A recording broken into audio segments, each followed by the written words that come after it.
Hi guys, it's mid-August 2023 and I have been off trail from the Smoky Mountain 900 miler for about 4 months now. I've got another month before I can get back to it.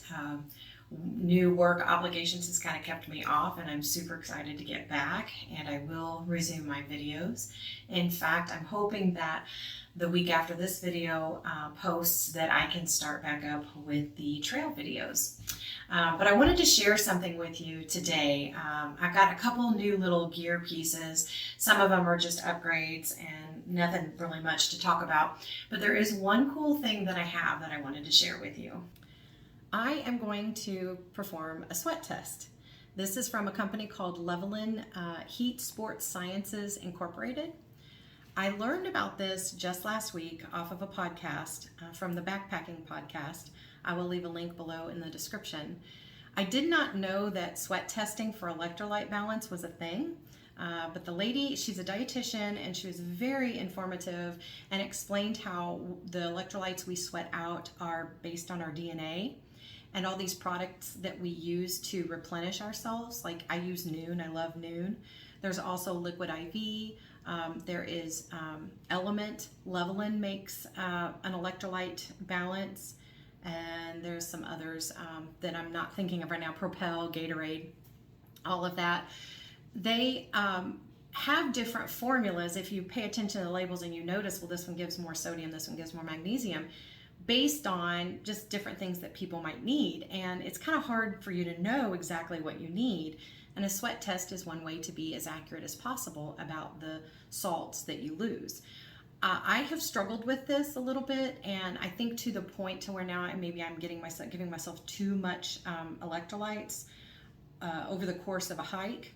I even was drinking it at home just on a daily basis. I thought I felt better, but now I think maybe my system's telling me that I'm getting too much. So I thought this would be a cool thing to do. So I'm going to go through the process, and I'm going to show you the process, and then we'll see what we get. These are the contents of the packet that I received from Levelin. This is a letter explaining what I'm about to do, a brochure or pamphlet that gives you instructions, and even a video that you can go to check out what you're doing, but it's pretty self-explanatory, kind of similar on the same lines of like a DNA test if you've ever done that. This is the packet that I send the test back in. This is what I use. It's got alcohol wipe, it's got gauze, it's got a sticker to stick on my arm. I bought 2 tests, so there's 2 vials, and that's just to stick the gauze in the vial.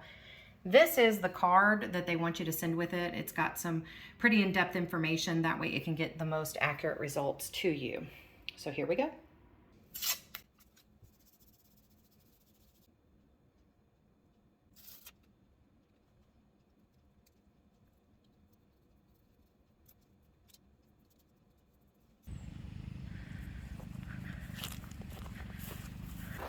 I've come to a local disc golf course, literally 2 minutes away from my house. This is a fairly new disc golf course. I think it opened in 2018, 2019. Last year it held the Amateur Women's World Cup, I guess is what you want to call it. It was one of the sites. It's a very pretty area. I decided to come here because this is the closest woods that I have to initiate this sweat test in the best case scenario as far as hiking goes. There are some hills coming up. It's 86 degrees out. The humidity is 59%. I did have to document both of those things for the sweat test. This will give me a little bit of the up and down and the rougher terrain than just walking around the neighborhood.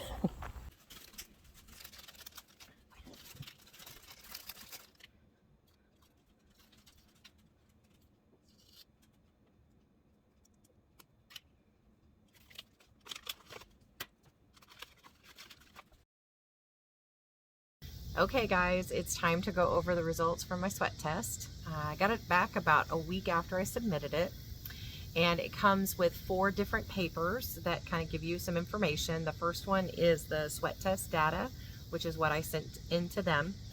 The second is sweat profile summary, which is what they give me in turn. And then a race day hydration sheet and important notes. Now the race day hydration sheet is just titled that because this is really marketed more towards runners.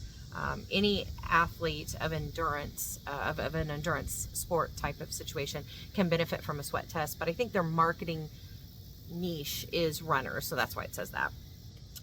The basic information is that me personally, I lose almost a day's worth of sodium for every hour of exercise. That was completely different than what I thought, and my plan of attack has to be completely different for my body to be at its optimum use on the trails. I did find that out. And I also suffer, which I think a lot of people with endurance sports suffer, especially hikers, from hyponatremia. Can't say that word very well. But basically what it means is your body's holding on to all these fluids, and it dilutes the sodium in your blood, and it just causes problems. This is where we can get our muscle cramps. This is where we can get our fascia swelling.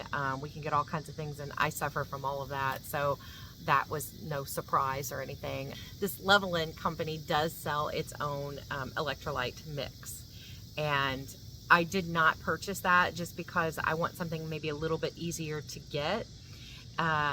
It has several different categories, and they would have placed me in the severe category because of the amount of sodium that I lose. I would assume that most hikers of endurance would probably fall into that same. I mean, I sweat no different than anybody else on the trail. So, but because of that information and knowing that I was losing so much sodium an hour, I did switch to Element electrolytes. I was using Noon. Noon only has about, I think it's 350 maybe milligrams of sodium, and that's just not enough. I could, and I knew that on the trail. I was sometimes just putting them in my mouth and letting them dissolve because I knew that's what I needed. Whereas the Element packets have 1,000 milligrams. I don't like their taste as much as I like the Noon taste, but it was well worth the switch. I just got back from my first backpacking trip to the Smokies since I switched jobs in April. And so I was prepared not only with the Element, but also with saltier foods. One thing this did mention is that it's important to have carbohydrates when you are trying to boost your electrolytes. It's the vehicle that helps get that sodium where it needs to go. So this trip, not only did I take the Element, but I also took like salted cashews. I took some pistachios. Of course, our backpacking meals, whether we make them ourselves or we get the backpacker's pantry or whatever, they're going to have enough sodium in them. I took pepperoni, which I used to do, but I got away from it for lunches, for like pepperoni roll-ups and things. So I made sure that I had enough sodium in the foods that I was eating as well, because realistically, if you do the math, there's no way that I can drink enough Element to keep that sodium going, especially when day 2 of my trip, I hiked for 9 hours and I sweat for 9 hours. So anyway, I did notice a big difference, a bigger difference than I thought I would. The areas where I notice that I need more salt is at night. My muscles want to cramp. I can wake up in the middle of the night cramping, and that's very interesting, trying to stand up from leg cramps in a tent.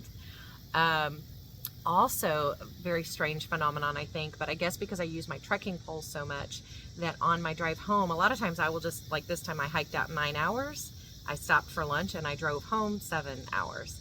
Well, I guess from using my poles, I'll be driving with my hands on the steering wheel, and I will get cramps in my thumb and in my first 2 digits, or well, I guess those are my second and third digits. And I had none of the muscle cramps at all, whether it's my legs at night or my hands while driving.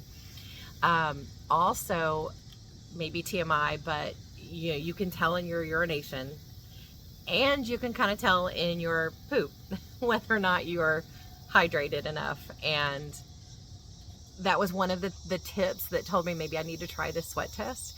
And indeed, that all changed, and for the good. So all good benefits from changing to Element. I was very, very happy. In fact, I'm drinking some now because I just got back and I'm trying to replenish what I know I didn't get enough of. So, so I wanted to share that with you.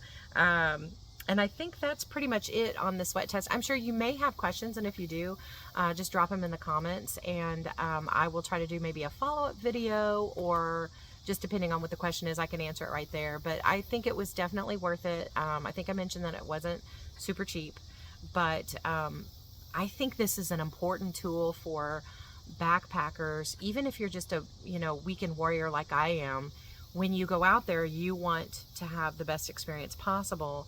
And then for me, at least, when I hike for 4 days in the mountains and I come home, I want my recovery to be a little faster. And I do believe that honing in, and not everybody's going to have the same electrolyte loss that I have. So, I mean, this is good information for you to take with that and make it your own. So you just have to let me know what you think, if you think this was an interesting topic. I think it is. I think it's something that hikers should be talking about all over, and maybe I'll start dropping some comments in some hiker related YouTube channels that I like to watch. So anyway, I hope you got something out of this. I hope you enjoyed it, and thank you for watching.